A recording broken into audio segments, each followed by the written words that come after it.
About 2 years ago, I did a video with all the reasons why I don't do my own printing.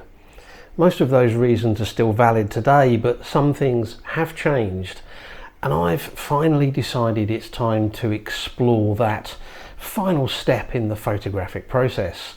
And I thought, maybe I'll make a few videos about it over the coming months, and this is the first one. I hope you'll enjoy it. If you do, and you're new here, don't forget to hit subscribe before you go.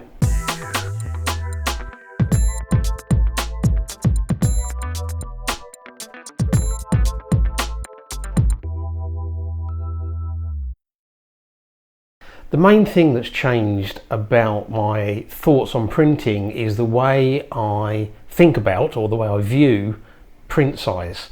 I always felt that my prints would have to be large. A3 was barely big enough, A2 would be better. Of course, the problem with big prints is you need a big printer, you need big paper, you need lots of ink to make the prints. And then once you've got them, what do you do with them? Framing them is expensive, and you can only display so many large prints unless you've got a very large space in which to do so.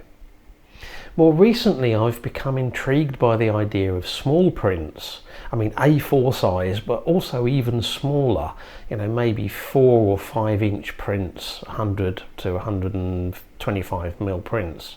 Of course, not every scene and image is going to suit a print that small, and maybe that's a topic for future videos. But the idea of small prints has some benefit in terms of there's lots more that you can do with them in terms of display options, and of course you don't need a big printer, big paper and lots of ink. So when my little cheap old Canon Office multifunction printer packed up last week, I decided that its replacement would need to have some options for photo printing. It should be reasonably good at photo printing. I'm not looking at pro printing quality. And these prints are solely for my own personal use and enjoyment. I'm not planning on selling anything. After much research, I decided to buy the Canon G650. This is, I think, the 640 in America. And it's a multifunction device, A4 with a scanner. There is a version without the scanner, which is the 550, which I think is the 540 in America. And it's supposed to be able to do reasonably good printing. It has 6 different inks, and one of the things that really appealed to me about this is it's not a cartridge printer, it's a tank printer. So you buy the ink in bottles and refill the tanks. This means that the cost per print, at least from an ink point of view, is significantly lower than a cartridge type printer. And as I'm viewing this very much as a learning platform, so I'm going to make lots of mistakes and have lots of wastage, that does appeal to me. I just want to mention at this point that in the course of my checking this printer out, looking for reviews, I found a guy on YouTube called Keith Cooper. Keith has a YouTube channel and a website. He does a lot of stuff to do with printing, everything from sort of basic printers like this up to some big professional stuff. Not only YouTube videos, but written reviews and resources that he is happy to provide to help people with printing. You'll hear me mention him a few times in the course of this video, so I'm going to pop a link to his YouTube channel and his website in the video description. So if you're interested in printing, definitely check him out. I bought the printer, I had it delivered, and I've set it up. And it was pretty easy to do with one minor little glitch. I'm not going to run through the whole setup process and do a video on that. If you want to see that, Keith's got a great one, much better than I would be able to do.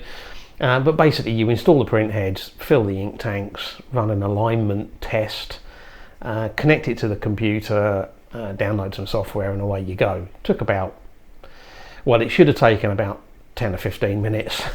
It took a bit longer because I chose to connect it with a USB cable. It doesn't come with one, but I had one from the old printer.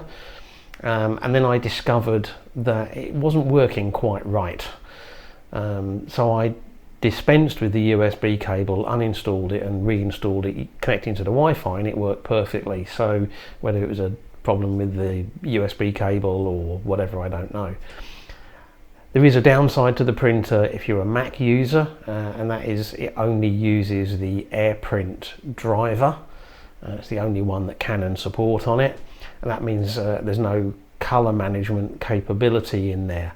However, going back to the work that Keith has done, he has a load of ICC profiles that he created for this printer for a number of different types of paper, and again, he is happy to provide them, and I downloaded them from him ready to get started today. I'm actually taking another recommendation from Keith, in as much as my first print is going to be a test print, not using one of my own images, but rather using an image that has been proven to work correctly. The idea behind this is that if it doesn't look right when you print it, then it's obviously a problem with the printer setup, because it's known to print successfully elsewhere. Whereas if it's one of my own images that I've edited myself, it may be something in the editing that I've done that causes problems. So it's a good way to just check that the printer setup is working. And again, thanks to Keith, he provides some images that you can download on his website, and I've got one, and I'm going to set it up now. So this is the test image that Keith has provided, and it's got lots of different components to it. There are some descriptions on Keith's website about what each one is supposed to test. Some of that I understand, some of it I don't. But I guess the important thing is to see how well the print that I get out corresponds to what I see here. I'm going to be printing this on some Canon OEM photo paper Pro Luster, which I believe is a good kind of all-round paper, and a good one to start with because it's for Canon printers, and Luster I think is, you know, sort of a good general purpose type of paper rather than glossy or matte or something like that. And I'm going to be using an ICC profile that Keith created specifically for this type of paper on this type of printer. So let's see what it looks like.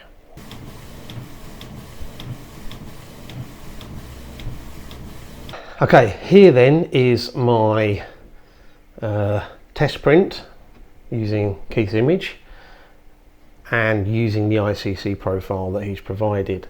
I mean, first glance it looks pretty good. The quality of the print looks good. I mean, obviously I'm examining it, you know, close up, and it looks pretty good. If I compare it with what I'm seeing on the screen here,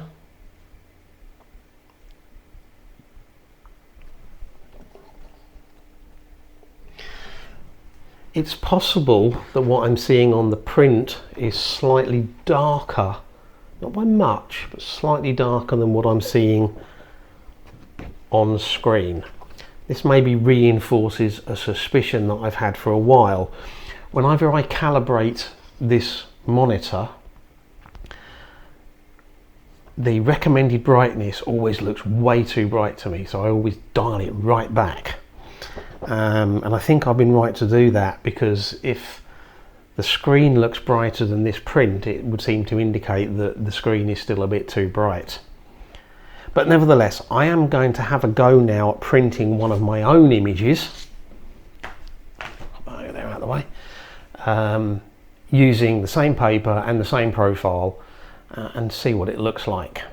This is the image I'm going to print. It's from my last video. It was a long exposure at Guardamar del Segura. It's got quite a lot of nice tonal range in it, some nice detail in it.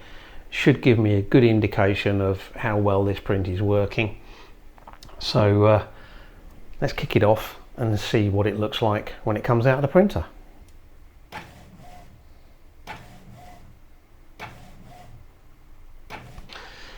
Okay, here's the print. First glance, it looks pretty good. Plenty of detail in there, you know. Again, looking close up, it looks pretty good. My initial reaction is it looks a little bit dark. compared to what I was seeing on screen, and maybe a little muted, so not as much saturation. Let's compare it with this one. What I'll just do, I'm just going to bring that down to about the same size and just do a bit of a comparison. Yeah, that to me is kind of not as bright, and the colours aren't as strong. So that seems to reinforce the fact that my screen brightness is probably still too high to match with a printer. So I'm going to do a second version, and all I'm going to do is bring up the shadows a bit and bring up the vibrance a little bit, just to make it pop a little bit more, and then we'll see what the printed version looks like.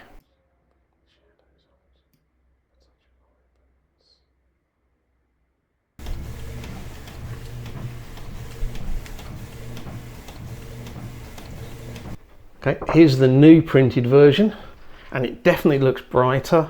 The colours definitely look stronger. Let's just give it a compare.